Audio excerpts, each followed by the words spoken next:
Welcome, Leslie Catlett, to the Dish with Dina podcast. I'm so excited to have you on with us today. Thank you so much for having me. I'm thrilled to be here to talk about something that's not only fun but important. I think we should dive into like how nutrition impacts children's handwriting, fine motor development, and overall wellness. Absolutely. I love all of the little avenues and aspects that kind of brought us together. And again, a quick shout out to our dear friend and colleague, Chrysler Bailey, for connecting us and putting us in touch with each other. I want, if you don't mind, just start out first by telling a little bit about who you are, where you're at, and what you do, and then we'll dive a little deeper into the details. Okay, I am an occupational therapist. I've been an occupational therapist for over 16 years, and I'm currently in the DFW area. And I work with kids both at school and private settings. And I founded the Penmanship Lab in 2017, simply due to the de-emphasis of handwriting instruction in mainstream education. Handwriting is a foundational skill, and not only is it for just academics, but confidence in itself, right? And so, being that they impose electronics and technology within the classroom, we kind of got away from the foundational skills that students need. So this stuck with me over time. And as you're seeing the electronics being influxed into the classroom, students are kind of skipping those prime developmental stages that they need as far as fine motor coordination. And then, nutrition is also linked to fatigue and attention and other aspects of even their diet. I was a homeschool mom for 9 years. And so I noticed these patterns at home as well when working with my own children. And so it led me to explore how nutrition and motor skills would work together. And I spent years combining my evidence-based OT strategies with practical approaches for families, not only for families, but for myself as well.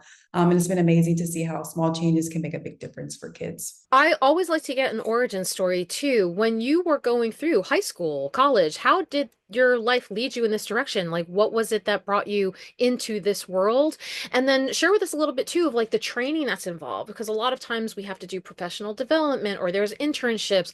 So walk us through a little bit about the whole trajectory of what you brought you into this career. So I went into undergrad thinking that I was going to be a veterinarian. And I got all the way to my junior year and I was like, I don't think I'm going to do that because I want to be a wife and I want to be a mom. And how can I be a mom if I'm going to be a vet? And just the hours, just would be kind of crazy. And I'm just like, I don't think I want to do that anymore. But I knew I wanted to help, in some capacity. And so my boyfriend at the time, who is my husband now, he was looking at physical therapy school and then wound up looking into occupational therapy. And I was like, well, let me look into that. And so here I am today. We both are occupational therapists. He works in more mental health, and I'm more pediatric school-based therapy. That's how I got here. But going through 2 years of master's degree, 4 years of undergraduate, and then having to do two clinical rotations after finishing coursework in graduate school. And then from there, you just kind of decide what realm you want to be in, whether that's pediatrics or you want to do geriatrics, subacute, acute, and I've experienced it all, which is great because I have the flexibility to choose different populations to work with. But then I found my niche after having homeschooled and have my own children. I knew that I wanted to work with children. This is something that I feel is so important because, especially if you're pursuing a trade or a credential, that a lot of times we are learning in the academic world. We're learning a wide variety of information and life cycles and conditions, etc. And so when we come out of it, we're considered generalists potentially. Right. But I love knowing that there are ways that you can kind of see what speaks to you and or pay attention, I think sometimes to where you get some feedback as well, not just things that you feel drawn to, but when people either in your internships or when you're working with your clients, your patients, that they say you're really good at this, that you kind of like Mm-hmm. pick up on those nuances. Mm-hmm. As I was sharing with you before we hit record, so many people who are listening to this or watching this are on that path of going towards their degrees and getting those credentials. And I always say just be open, just be open. Were there things that you picked up along the way that you thought this is kind of really kind of reinforcing and validating the steps that I'm taking? And then again, like you were saying, going into the more pediatric specificity of the credential. So I didn't even have a rotation in peds. I never thought I would be in peds. So when I was homeschooling my children, my youngest son, he struggled, not necessarily struggled with reading, but he didn't read as quickly as my oldest son. And so with my background, I knew I needed to integrate both handwriting to help him with those reading skills because reading and writing are interrelated. And so I was like, and then again, at that time, they were taking out handwriting out of the curriculum. So it was like all these things happening at the same time. I was like, there was a need and I needed to fill a gap. Walk me through part of the process of how one can determine if there are, like you mentioned, nutritional aspects or deficiencies. Like, what are some of the telltale signs, or maybe the top things that you notice or that you tell people to notice? Because obviously, we're starting out with the younger generation, the younger population, but you mentioned you might also see some Mm-hmm. issues as people age. But I guess for right now, talk a little bit about the early stages of life and how you even know that something could be potentially at risk or needing a little bit more support. So when we think about fine motor skills, initially, for me at least, in the early stages, we're thinking about being able to hold a pencil and then progressing to the control of pressure and then writing neatly. And all those require the muscle strength and the brain coordination to do so. So nutrition plays a huge role in both.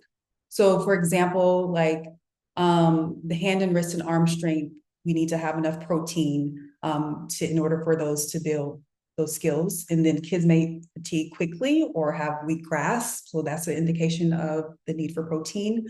Um, and then low iron can cause the fatigue and make even short writing tasks exhausting. So if you see your child struggling to even write a simple or short sentence, then there's some underlying issues that perhaps could be going on, not necessarily pertaining to nutrition itself, but typically, when the school starts, I know you wrote an article, blog about nutrition at the beginning of school. We kind of start off good, but then as weeks go on and our schedules gets busy, we struggle with providing the correct nutrition for kids and for ourselves as well. But trying to make sure that we provide that protein and that iron and then energy metabolism as far as the B vitamins, help to be able to help kids maintain focus and stamina because the school days are long, right? Even us at work, if we're sitting at a desk, we need to get up and move around a lot. Think about the younger kids, they can't sustain their attention for very long. We're having to sit upright at a desk for long periods of time. So not only the movement, but also thinking about the B vitamins, the nutrition that the students need. And then in addition to the B vitamins, also thinking about the fatty acids, so omega-3, that also help with that attention and coordination as well. And then, of course, not forgetting about hydration, making sure that the students are receiving enough water on a daily basis. So that can even cause fatigue, fidgeting, or poor focus during schoolwork. Do you rely on an interdisciplinary approach? Like, are there pediatricians and also dietitians and or other specialists that, depending on maybe the severity or the spectrum that is required to help support that child, are you in communication? And then I want to talk a little bit too, because then the caregiver or the parent, they might have to be juggling a lot of appointments, or how does that work exactly with kind of like fitting in already packed schedule to make sure that they're also providing these services to their child? I would say that a registered dietitian is the last person that's normally involved in the interdisciplinary team, which you are much needed because again, we don't think about these things as parents. We think about, we see the outside, we see the motor skills, but internally, what the child is ingesting on a daily basis is truly part of the development process as well. And of course, this could be whether they are homeschooled or they are in an actual school and they're receiving Right. cafeteria foods. I also think too, because especially at the younger age, you're coming across allergies or sensitivities, or there could be food insecurities too. I mean, would Right. you speak a little bit to that too? What if the family or the child is unable to receive food, whether it's financially or they have some sort of allergic issue or condition that they have to be conscientious of? Are there workarounds? Are there kind of like best practices that you can at least implement to make sure you're getting them as close as possible to where they need to be? I think we should start with thinking about just adjusting snacks. Start small, right? Adjusting snacks so that it includes protein and iron-rich foods. And then you should be able to notice a significant difference in the handwriting endurance, improve noticeability within about 2 weeks or so if you're just adjusting snacks. And kids are all about reaching for the snacks. So, being able to again apply that small adjustment into their nutrition would be great. Walk us through the what the process is. So somebody's coming to see you. Is it like going for piano lessons? Like they have a certain amount of time that they spend with you? Are there at-home things that they take with them as well to practice? Sure. So I typically see students 4 times a month, and that normally is about once a week.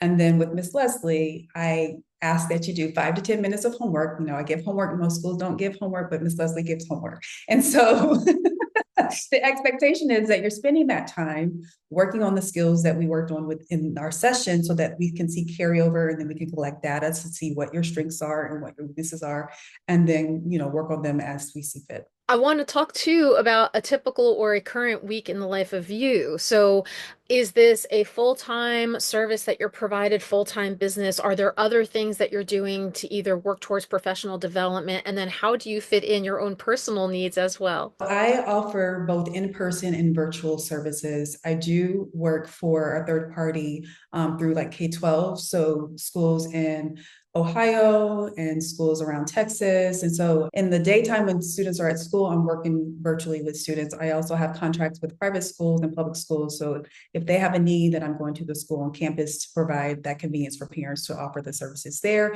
And then we have the families who are wanting after school services. So my day is pretty busy after school, juggling, picking up my kids, then rushing to somebody's house or to the library to see students. And then on one day, I'm, going to baseball practice. So my schedule is pretty busy. I've gotten so busy that I've had to open up my weekend schedule. So that's been great that I've been able to provide that convenience and flexibility for parents to go to their home on weekends to provide services to them too. I think that's something to take into account too. I mean, we have boundaries because we have our own personal needs as humans, but we also have a business to run. And so we're working I think we're offering sometimes the convenient spots available because children are in school or people are at work. I don't always just assume people can take time off to go and do something that they need to do outside of their 9 to 5 or Right. 10 to 3 or whatever time that they're in school or in work. And because obviously I'm assuming children, depending on what age they are, they're not driving themselves or coming to Right. you themselves. So Right. that's really lovely that you're able to do that and provide that too. Do you have some stipulations? Like, do you have a cutoff point at the end of the evening where you say to yourself, okay, paperwork is done, I'm shutting down for the night, and I'll have to just wait until tomorrow? Or charting, like for us, charting notes as a dietitian, I mean, sometimes they pile up. What are some of the tasks that you feel are most priority and some things that you can just, hold off? I have been really good about documenting, and the same time I'm having sessions. That has saved me a lot of time. Just, being able to do it while I'm having sessions and then just cut and copy and paste. That has saved me a lot of time. Typically, I try to cut off not doing work about 9:30. It can be challenging to just because I work for myself and things like that. And I'm really one of the type of persons that I want you to feel comfortable emailing me or calling me or texting me whenever it's convenient, but I do set the boundaries. Okay, at like 9:30, I'm not going to answer texts or emails and just wait for it on the next day. I think that's important too, because you can't be on call all the time. And even though we are running businesses, yes, we want to be available, but we have to make sure it's not overextending ourselves. And so that's kind of what I say to Leslie. I'm like, you can contact me, whether you're my student or my patient, 24 hours a day. I might not get back to you though until, 9 o'clock or 10 o'clock the next morning. Definitely never on a Sunday because that is my sacred time where I close shop and I try my best to stay offline at that point. I want to also ask you too, because especially because it's children, we talked a little bit too about technology and different things that people are exposed to. Are you finding any hot topics or misinformation or things that you find you have to keep kind of clarifying or debunking in your world, like things that people bring to you or things that you're noticing just in newsletters or being out there and kind of listening to some of the discourse or the conversations that are being had? Good question. And being that it is Dysgraphia Awareness Month, I would say that would be the biggest thing, dysgraphia. Not only are parents struggling to understand and find ways to support their child, the school, teachers and admin do not understand dysgraphia. Something that people may generally think is that because a student has dysgraphia, they're not smart, which is not true, right? So it's a struggle. Handwriting in itself is a complex task, let alone having dysgraphia, not being able to have the motor planning to write your thoughts onto paper. So while you know what you want to say, you struggle with the component of thinking and doing at the same time. So it's a struggle for students. So thinking about how to form the letters, place the letters on the line, spacing between the words, thinking about all those things at the same time while you're trying to think about what you want to write, that's a lot. And kids do struggle with that. But dysgraphia is the biggest thing right now that people are struggling, parents and schools alike are struggling with understanding.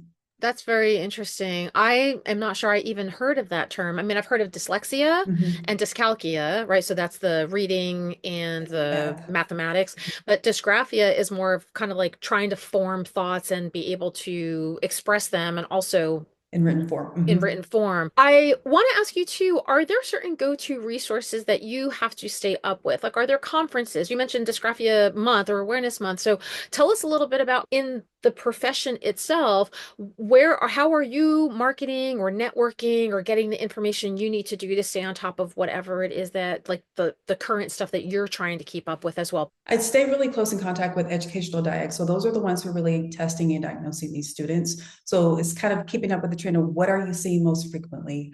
And a lot of times dysgraphia is not necessarily alone. It's coupled with more so like dyslexia or ADHD. That's hard in itself to be diagnosed with all those at the same time.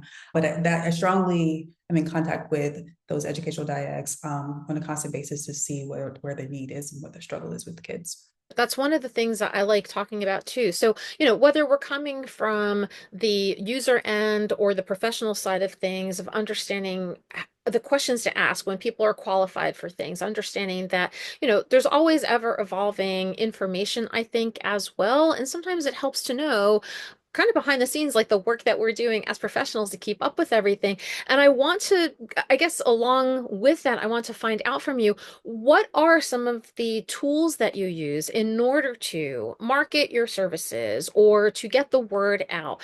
Do you rely on social media? I know you sometimes will write blog posts as well. Do you rely on driving traffic to your website? And the reason why I ask these too is because when we look at the students who are currently going through these things, and a lot of them want to run their own business, there's a lot of administrative things behind the scenes, and sometimes we are the only ones in charge, or we might have an assistant or a social media manager that can help with all this stuff. But sometimes we juggle all of that Right. first. So walk us through a little bit about that too. Like, what role does all of those things play for you? Social media for me is not my biggest an avenue of finding clients, more so networking, and more so networking, like I mentioned before, just with those educational diacs, because they are the ones who are doing the assessments and diagnosis of these students on a daily basis. And then the parents are like, okay, now what? I have all this information. Now who do I turn to? So then I am that referral source. So parents don't have to kind of look around to find somebody in order to help them with their child. Like it's almost a built-in referral, and then again, that network that you're building up to.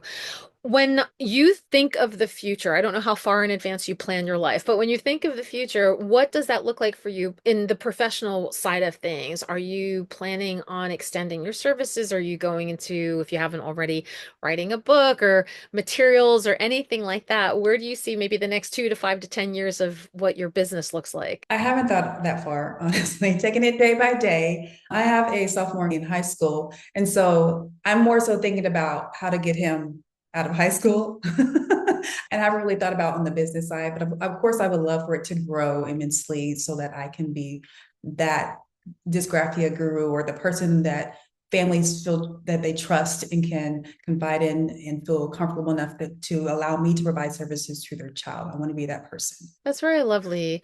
Well, let's talk about the filling of the well that is our own human self.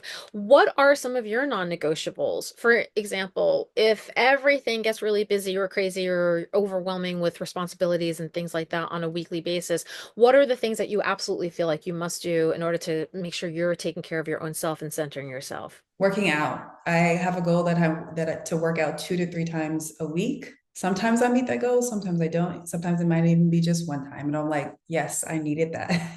And then I've been trying to push myself to wake up earlier in the morning to work out. So that way I can definitely get it in and then be able to prioritize other things since I checked that off my to-do list to work on after I drop my kids off from school. But that's a work in progress, but definitely working out for self-care. What are your go-to physical activities? What are the things that you like to do? I go to the gym, and so I like the Stairmaster or the treadmill. I think physical activity for me is also a stress reliever. Mhm. And just like you said, with kind of getting it out of the way first thing, because I know as the day progresses, I mean, at the time of this recording right now, which is a Tuesday, I've been on since 9 in the morning and I'm going to be done at 9 o'clock at night. And I found little pockets of time just to like go for a walk or something, just to kind of get out. Good.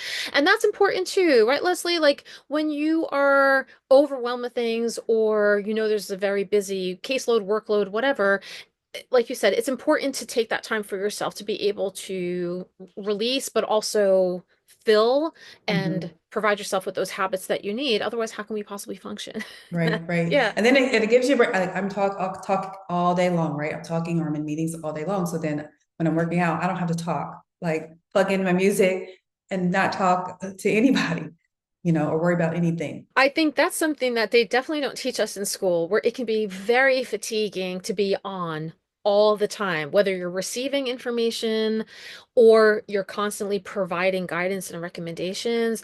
Even just using our voice. How many times am I making sure hydration is a big thing, or I might be having a lozenge every few hours or so, just Right. because it's a lot to be on. It can be quite fatiguing. And nowadays too, so you mentioned too, you do in person and you do virtual, right? So sometimes it's when you're just watching somebody on the computer, having that eye fatigue and making sure you're giving your brain and your eyeballs a rest every so often can really be helpful as well. Right. My next question for you is, are there any words of wisdom or things that we didn't necessarily cover or I didn't ask that you feel might be important to get the message out there for anybody who might be curious or struggling to find out how to get support for their child? I think it's hard. I think a lot of times Google is every parent's best friend. And so we rely on the information that's provided for Google, and that's not all the information is good information. So that's kind of a struggle when you actually do talk to or try to find a professional. The information that they provide might be different than what you've Googled. And so I'm not saying that the parent is wrong, but also being able to receive the information that the professional is sharing with you. But also, if you develop a list of providers, making sure that you interview them and making sure that they're the best fit for your family and that the relationship that's going to be developed with the provider matches with your child, because it's okay. Like, I might be the student and our personalities don't mesh, and that's okay. Right. And that's okay for parents to want to interview. It's not a knock on the provider. It's just you're spending you're investing your time and your money and your energy. You want to make sure that it's the best fit for your family. So don't be ashamed to make a list and go out there, but also be open and receptive to the information that the provider is giving you as well. Yeah, I appreciate that too. Right. Like you absolutely want to do a little bit of a deep dive. And just like with anything, especially with children too, like you're inviting people into a very private space, I feel sometimes, you want to make sure people are protected and that you mentioned before, they're a good fit. So I think just also to speak from the professional standpoint too, is to be fluid, like to be open to receiving feedback of if you are a little bit biased or you're a little bit rigid in your approach to things, maybe it's time to just kind of revisit some of those trainings or be a little bit more open to be flexible and to professionally and personally develop, because I think that also helps with being able to be of service to a wider variety of people versus closing off and being like, I've done this for 30 years and I don't need to know anymore. And this Right. is the way that I approach things, but to be able to receive that feedback from your clients too. Right. Exactly. Yeah. I always say when I work with families, like, we are a team. It's just not me telling you this information. We are working together to solve the problem. Leslie, is there an end to it? Like you said, it's 4 times a month weekly, but is it like at some point, okay, by the end of 3 months, or is it every year you're doing maintenance checks, or as the life cycle changes, are you meeting back up with your clients? So, like I mentioned earlier about the homework, so it all depends. Like, if we're doing consistently working on the homework in between sessions, the amount of time I'm seeing you might be in amount of time that I've suggested.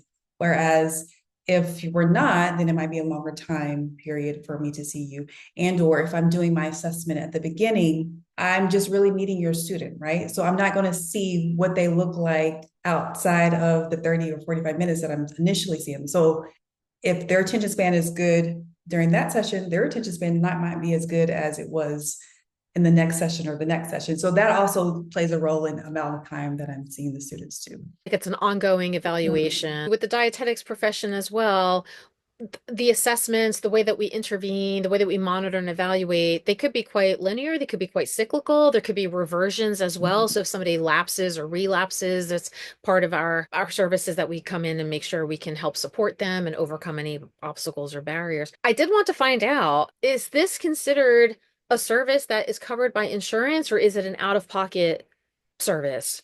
So my services are not necessarily considered OT services when you're through my business, my private practice. It's more so handwriting and fine motor coaching. And so I only accept private pay. I always like asking that because it depends, even in dietetics professions too. If I'm working in a healthcare center, that's one thing. But if I'm a private practitioner and I'm working with programs or 3-month goal setting and a very specific population, there might be options for me to work with people who are self-pay. Or if they don't have, unfortunately, that's the case a lot of times in the dietetics field too, is unfortunately sometimes people just don't have the coverage or their insurance doesn't allow for coverage after a certain amount of sessions. So I always like, sharing that information, which I feel is important to know going into things. Leslie, this has been a true pleasure getting to know more about you and your field. I always love these discussions because I feel it's an opportunity to, as I shared with you earlier, to both come from the standpoint of the quote unquote the patient's end of things or the client's end of things, but also the professional's end of things. And especially for anybody who is curious about what this is or getting involved in school and figuring out, what am I doing next in life, or maybe even partnering up and knowing that they can reach out to somebody like you to help support their current patients. So if they're noticing things in the pediatric sessions, that this might be kind of an offshoot for them now, a resource for them to be able to go and reach out to somebody like you. So thank you Right. so much for being here. I do have my final two questions, my two-part questions, which is what is on your plate today, Leslie? As soon as we're done wrapping up, what is the next thing that you're working on? And then what will be your next meal that you're having? So I have a student or a client right after this that's going to be virtual. I rushed to get home from a client whose house I was at, and there was a car wreck on the way home. So I was kind of rushing to get here, but but it all worked out. And then I was able to cook a meal this evening before picking up my youngest son from school. So it was teriyaki chicken with cabbage and rice. That sounds very good, very hearty. I'm still waiting for the weather to get a little bit more cold so I can make chili. I haven't made my first pot of chili just yet. That's going to be next on the list. Well, again, thank you so much for being on here. I really appreciate the time. And also another shout out to our friend Chrysler for putting us in touch with each other. And I wish you an absolute wonderful rest of the day. Thank you, you too.